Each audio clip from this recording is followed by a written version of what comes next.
을 아니까 사람마다 다 달란트가 있습니다. 그래서 밉지 않게 자랑할 수 있는 놀라운 달란트를 갖고 계시고요. 그 제가 나눠달라고 부탁드린 것은 마지막에 말씀하신 부분이 맞습니다. 정호 형제하고 은정 자매가 가서 사람들을 모으려고 하기보다는 단 한 사람이라도 예수님의 제자로서 어떻게 진지하게 복음을 받아들일 것인가를 고민하는 시간이 필요하다. 그래서 지금 뭐 고군분투하고 있는 와중이고요. 그렇게 가시는 것이 우리에겐 조금의 여행이기도 하고 좀 설렐 수도 있고 그런데 정작 몽골 교회에 있는 형제자매들은 굉장히 큰 격려를 받는 것 같습니다. 그래서 여러분들도 기회가 되시면 언제든지 우리 박정호 형제, 박은영 자매 연락하셔서 한 번씩 다녀오시면 좋습니다. 베스트 시즌이 있어요. 여름에 6, 7, 8, 3개월이 베스트 시즌이고요. 9월 달부터 눈이 내립니다. 그래서 9월, 10월, 11월은 되게 춥습니다.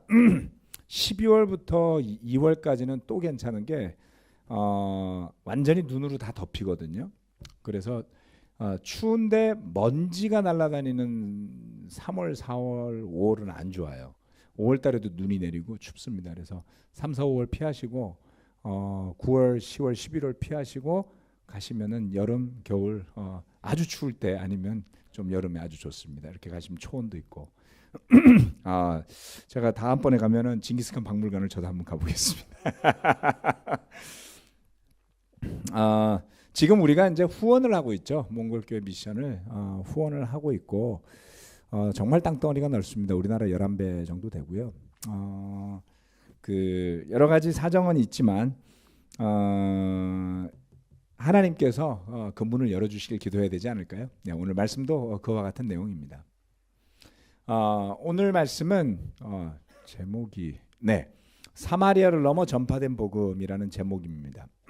드디어 이제 10장을 넘어서서 11장으로 지난주에 들어갔습니다만은 이제 고넬료가 복음을 받아들이고 성령을 받고 세례를 받습니다. 그리고 그 소식이 예루살렘으로 넘어왔죠.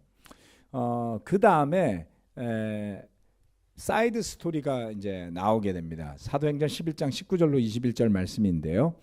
다 같이 우리 이 구절, 세 구절 말씀을 한번 읽어보도록 할까요? 시작. 스데반에게 가해진 박해 때문에 흩어진 사람들이 페니키아와 키프로스와 안디옥까지 가서 유대 사람들에게만 말씀을 전하였다. 그런데 그들 가운데는 키프로스 사람과 구레네 사람 몇이 있었는데 그들은 안디옥에 이르러서 그리스 사람들에게도 말을 하여 주 예수를 전하였다. 주님의 손이 그들과 함께 하시니 수많은 사람이 믿고 주님께로 돌아왔다. 아멘. 쭉 고넬료와 관련된 이야기가 10장 전후로 이어지다가 이제 화면이 바뀌면서 이제 누구에게 갔냐면 스데반의 박해, 다시 8장의 스토리로 돌아갔죠. 스데반의 박해로 인해서 흩어진 사람들이 페니키아, 키프로스, 안디옥까지 가서 처음에 유대 사람들에게만 말씀을 전하였다라고 합니다. 우리가 쭉 지금 사도행전 클래스를 배우시면서 점점점 마음에 와닿는 것이 유대인 제자들이 이방인들에게 다가가려고 하진 않았었더라는 것이죠. 그런데 그 가운데 키프로스와 구레네 사람 몇몇이 안디옥이라는 도시에 가서 그리스 사람들에게도 복음을 전하고 놀랍게도 수많은 사람이 믿고 주님께로 돌아왔다는 겁니다. 지도에서 보시면 간략하게 볼 수가 있습니다. 지금 여러분들 보시는 이쪽 편이죠. 여기가 예루살렘이 아마 이 정도 되겠네요. 여기 나오지 않습니다. 예루살렘은 지금 보이지 않고요. 이 위쪽 지역을 페니키아라고 부릅니다. 그 다음에 이 페니키아에서 위쪽으로 올라간 데가 안디옥이고요. 그 다음에 키프로스는 섬입니다. 섬. 여기가 섬이죠. 나중에 사도 바울이 이제 전도여행을 가는 곳이기도 합니다. 이거 지금은 이제 사도 바울의 전도여행을 그려놓은 지도인데요. 참고로 하시라고 페니키아와 안디옥과 키프로스 지역이 나온 것을 보여드리는 거예요. 그러면 이 지역은 이미 예루살렘, 그 다음에 유대 그리고 사마리아를 넘어선 지역의 이제 시작이죠. 여기가. 예. 그래서 복음이 이제 저기서부터 쭉 땅끝까지 퍼져나가는 그 시발점이 되는 스토리가 바로 지금 나오는 이야기들입니다. 여기까지 한번 놓고 보도록 하겠습니다. 굉장히 대단한 일이죠. 몇몇 사람이 안디옥이라는 곳에 가서 그리스 사람에게 복음을 전했더니 수많은 사람이 믿고 주님께로 돌아왔다. 그것이 박해 가운데 일어난 일이었잖아요. 예루살렘에서 굉장히 큰 박해가 일어났고 그것을 벗어나서 피해서 간 사람들이 복음을 전했는데요. 복음이 전파되는 그 과정을 살펴보면 예상할 수 없는 그러한 변수들 가운데 일어난 일이 많습니다. 우리가 생각할 땐 어떻게 더 놀랍게 복음이 전파될 수 있을까 고민을 하잖아요. 그렇죠? 그래서 때로는 우리가 모여서 전략적인 계획도 좀 세우고 이벤트도 계획하고 뭐 전도도 계획도 하고 여러 가지 많은 일들을 우리가 한 30년 가까이 해왔습니다. 그래서 많은 성과도 있었고 이룬 것도 많지만 또 이룬 것들도 중간중간 돌아보면 있는 것 같습니다. 그러한 집단적인 접근이 틀린 것이냐 저는 그렇게 보지는 않습니다. 결단코. 하지만 이처럼 성령의 인도하심을 받은 일부의 제자들이 전도한 것이 예상치 못한 아주 훌륭한 선교의 기회로 자리 잡은 것, 그것이 바로 이 안디옥 교회의 탄생이에요.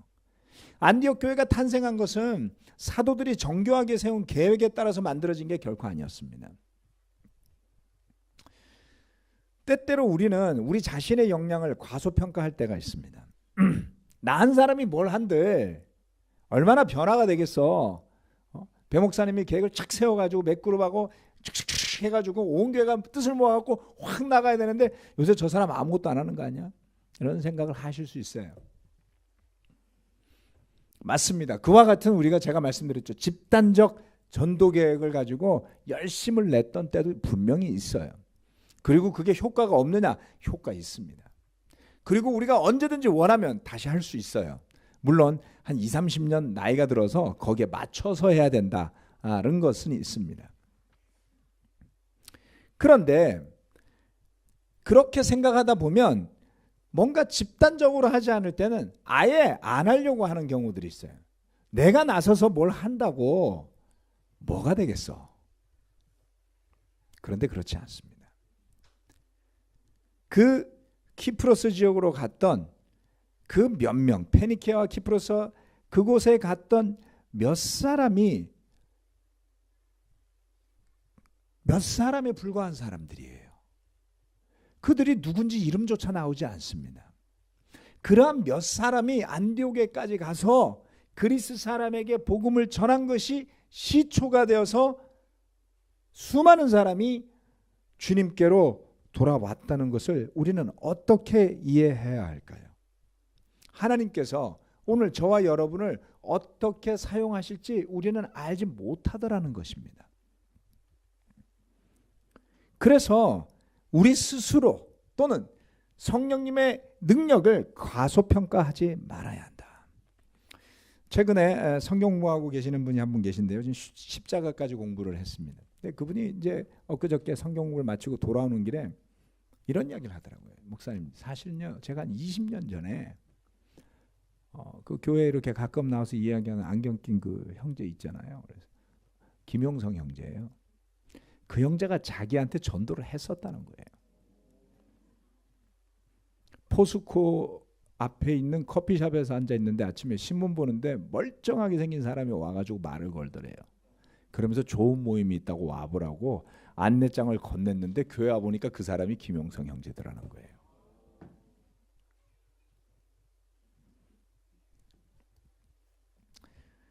결과적으로는 이런 이야기죠. 그래서 나이가 들어서 그런지 만화를 봐도 눈물이 가끔 날 때가 있고 십자가 이야기를 들으니까 마음이 짠하게 와닿는데 이게 나이가 들어서 그런 건지 믿음이 생겨서 그런 건지 잘 모르겠다고. 그래서 그건 믿음이다. 만화 보고 눈물 난다고 십자가 보고 마음 움직이고 이러진 않죠. 그때는 준비되지 않았던 사람이 20년이 지나서 어떤 경로를 통해서 와서 보니까 이 교회가 그 교회였던 거예요. 와우. 놀랍지 않습니까? 무엇이 그 몇 사람에게 용기를 줬는지 알 수는 없습니다. 그러나 그들은 그 제자도에 충실했어요. 그리고 그것은 그들이 충실했던 그것은 그들이 계획했거나 생각할 수 없었던 엄청난 결과를 가져다 주는 것을 볼 수가 있습니다. 여러분, 주님을 믿으시고 성령의 인도하심을 믿으시고 보이지 않지만 씨앗을 뿌리기를 멈추지 마시기를 부탁드립니다. 이번 팀캠프가 정말 역대 최고의 팀캠프였다라는 평가를 자타가 내리고 있습니다. 참여했던 팀들부터 시작해서 선생님들도 좋아하고 부모님들도 자녀들의 반응을 듣고 정말 칭찬 일색인 팀캠프가 언제 이렇게 있었겠습니까? 그런데 이게 얼마나 기적 같은 일이에요. 사실 생각해보면 불과 3년 전만 해도 팀 부모 모아놓으면 언성이 막 얼마나 높았는지 몰라요. 그렇지 않나요? 그런데 여건이 되건 되지 않건 누군가는 헌신을 해왔던 거잖아요. 10년이 넘도록. 우리 주일학교도 그렇지 않나요? 저는 이번 팀캠프를 보면서 우리가 주일학교를 위해서 뭔가를 희생할 때에 이런 날이 올 줄 알았을까? 알았다면 더 신나게 준비했을 것 같아요. 여러분 2000년대 초반부터 시작해가지고 2005년까지 주일학교에 대한 불만이 얼마나 많았는지 몰라요. 결혼부 형제자매들이. 그리고 그 스트레스가 얼마나 컸던지 주일학교를 위해서 파트타임으로 일했던 자매들이 죄다 교회를 떠났습니다. 그럴 정도로 힘들었어요. 물론 6년 동안 열심히 일했던 박관순 형제나 지금 그 바톤을 이어받은 이영금 형제나 그 이전에 했던 박성호 형제나 정말 그것을 통해서 영적으로 더 성장한 것을 보면 아멘 감사하게 생각합니다만 많은 부모들이 또는 많은 제자들이 주일학교 교사를 하는 것을 부담스러워했고 교회 목회자들조차도 주일학교를 위한 셋업을 하는 것이 얼마나 골치 아팠는지 몰라요. 그런데 우리가 알지도 못하면서 열심히 했잖아요. 그렇죠? 그리고 이제 그 자녀들이 점점점 자라서 막 이제 틴으로 조금 있으면 캠퍼스로 쏟아질 나이가 됐는데 그 아이들이 모여서 그 주일학교에서 쟤들이 뭘 알겠어 싶었던 애들이 여러분과 똑같은 제자된 신념으로 하나님을 찬양하는 모습을 보면 정말 경이롭다라는 생각을 하게 되죠. 포기하지 말고 우리가 제자다운 마음으로 주님께서 몇 사람을 사용해서 안디옥 교회 같은 교회를 만드실 수 있습니다. 두 번째, 그 소식을 듣고 나서 예루살렘 교회가 적극적으로 지원을 합니다. 이번에는 사도들이 아니라 바나바가 안디옥을 왔어요. 바나바가 가서 하나님의 은혜가 내린 것을 보니 정말 대단하구나. 그가 가서 더 많은 사람들이 주님께로 나옵니다. 이 안디옥의 수많은 사람들이 주님께로 돌아왔다라는 사건은 10장에서 나왔던 고넬료가 세례를 받은 뒤로 꽤 시간이 흐른 뒤의 일입니다. 그래서 예루살렘 교회가 이방인들이 주님께로 돌아오는 일에 대해서 이제 큰 거리낌이 없이 행하는 것을 볼 수가 있죠. 보기 좋은 모습입니다. 그런데 바나바는 거기에만 머무는 것이 아니라 여기 다음 구절이 잘렸군요. 바나바는 거기에만 머무는 것이 아니라 25절 26절로 넘어가 보면 그는 사울을 찾으러 다소에까지 가서 그를 데리고 옵니다. 같이 동역자를 불러와서 같이 이 안디옥 교회를 위해서 봉사하게 되죠. 우리가 잘 아는 그 유명한 안디옥 사람들을 통해서 그리스도인이라는 불림을 받는 사건이 이때에 발생한 겁니다.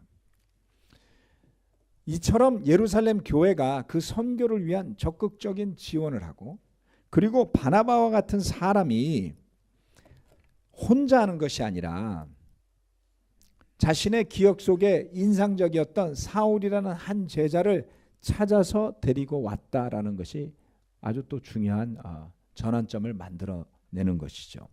이 시점, 다시 말해서 안디옥에서 바나바가 사울을 다소에 가서 데리고 오는 시점 자체가 사울이죠. 지금은 사울이 예루살렘에 와서 사도들을 만났다가 다소로 돌아간 지 한 7년이 지난 뒤의 시간이었어요.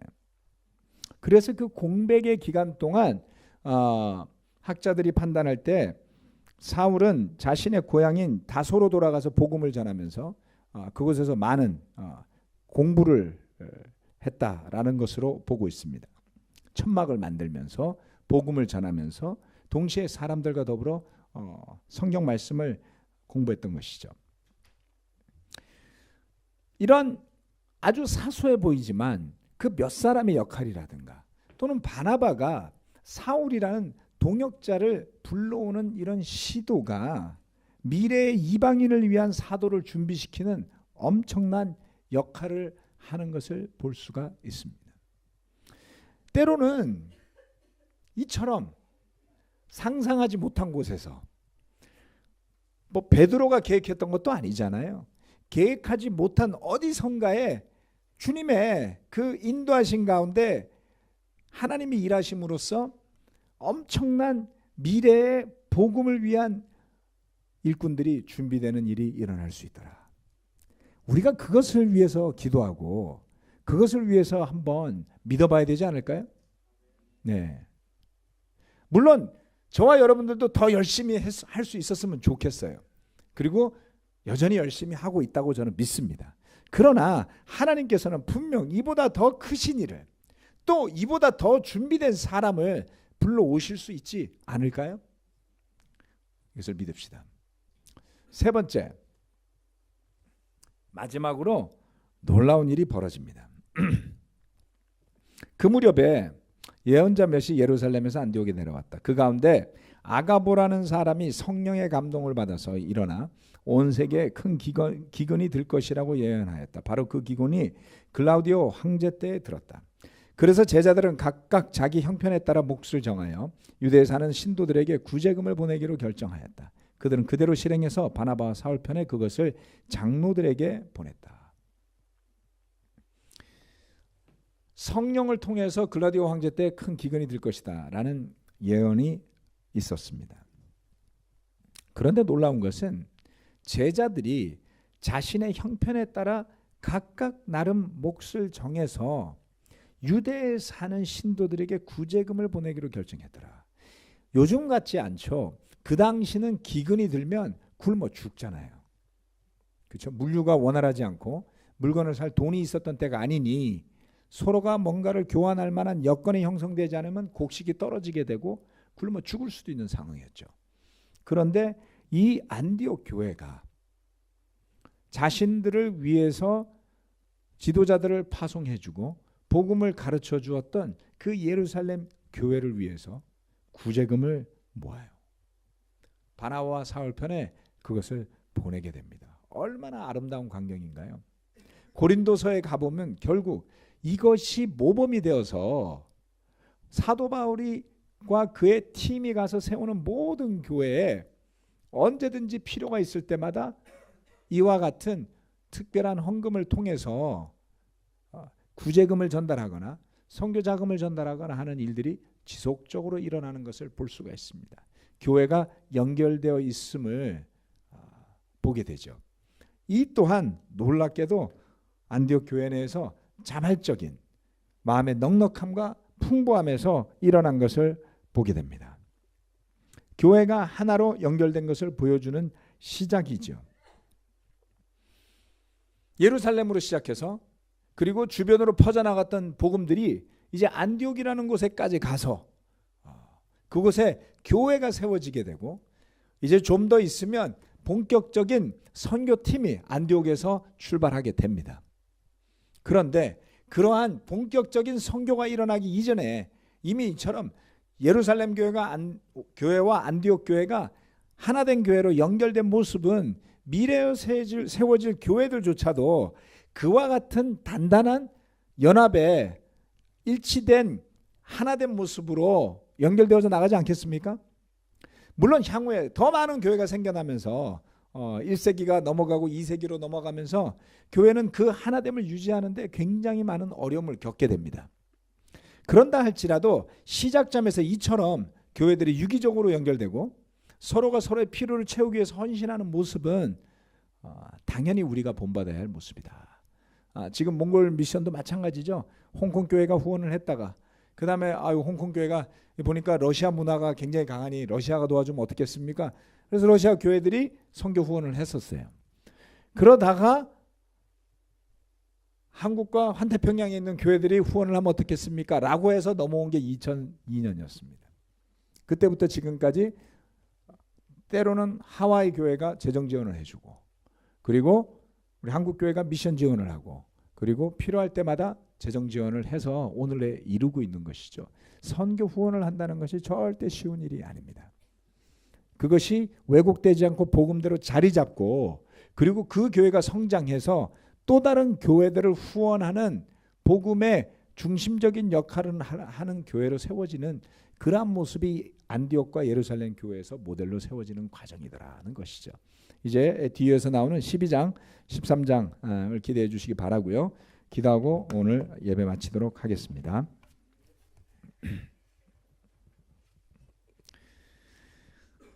전능하신 하나님 아버지, 날마다 우리 일상을 유지하다 보면 이 복음에서부터 우리의 눈과 초점이 스멀스멀 멀어져 갈 때가 있습니다.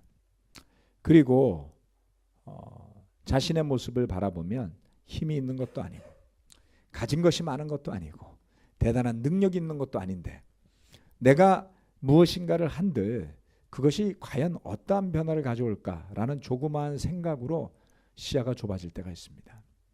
주님, 그러나 정말 우리가 놀랍게 생각하는 이 안디옥 교회의 시작이 이름도 알려지지 않은 핍박을 피해 도망다니던 몇몇 제자들이 복음을 전한 것에서부터 시작되었다는 것이 시사하는 바가 큽니다. 주님, 굳이 우리가 어떤 직위가 있는 또는 교회의 인정을 받는 직함을 받는 사람일 필요도 없습니다. 때로는 성령님의 충동하심을 따라서 누군가에게 마음에서부터 복음을 전하고 싶어서 전파된 그 복음이 강력한 주님의 역사하신 가운데 은혜로 돌아오는 사람들이 많게 하신 그 일이 오늘 우리 시대에도 일어날 수 있게 되기를 간절히 기도합니다. 우리 또한 열심을 내고 싶습니다. 열심을 내야 할 때 열심을 낼 수 있도록 또한 도와주십시오. 그러나 우리의 노력보다 한층 더 뛰어나고 우리의 계획보다 한층 더 놀라운 주님의 인도하심이 우리에 함께 하신다면 우리는 늘 놀라면서 주님의 위대하심을 찬양하지 않겠습니까? 그와 같은 주님의 인도하신 가운데 복음이 전파되는 일을 우리가 체험할 수 있게 되기를 간절히 기도합니다. 또한 태풍이 다가오고 있습니다. 태풍이 올 때마다 누군가는 죽습니다. 오늘 그 태풍이 오는 소식을 5천만 국민이 듣고 있고 모두가 준비를 하지만 이틀이 지나면 그 가운데 누군가는 운명을 달리할 거라는 것을 경험을 통해야 합니다. 아버지 하나님, 우리가 얼마나 연약한지 모르겠습니다. 자신 앞에 닥칠 운명을 전혀 알지 못합니다. 그러니 더욱더 간절한 마음으로 복음 앞으로 다가갈 수 있게 도와주시고 우리가 간절한 마음으로 우리 주변의 소중한 이웃과 사랑하는 가족과 친지들과 친구들에게 또한 복음으로 다가갈 수 있도록 저희를 도와주십시오. 또한 이 태풍이 지나가는 동안에도 하나님의 선하심이 이 나라를 지켜주시길 바라고 보호해 주시기를 간절히 기도합니다. 또한 최근 갑상선암 수술을 마친 김정선 자매를 주님 기억해 주시고 또 우리 조용목 형제 또 그 가정 정말 다들 당연히 괜찮은 암이고 괜찮을 거야 라고 말은 하지만 겪는 당사자들은 불안할 수밖에 없습니다. 빨리 회복할 수 있도록 또 지켜주시기 바라고, 정말 우리가 겸손하게 낮아질 때 하나님의 선하신 가운데 하나님의 인도하심을 굳건하게 믿는 믿음으로 더욱더 거듭나게 되기를 간절히 원합니다. 주님의 은혜에 감사드리고 예수 그리스도 이름으로 기도합니다. 아멘. 마치겠습니다.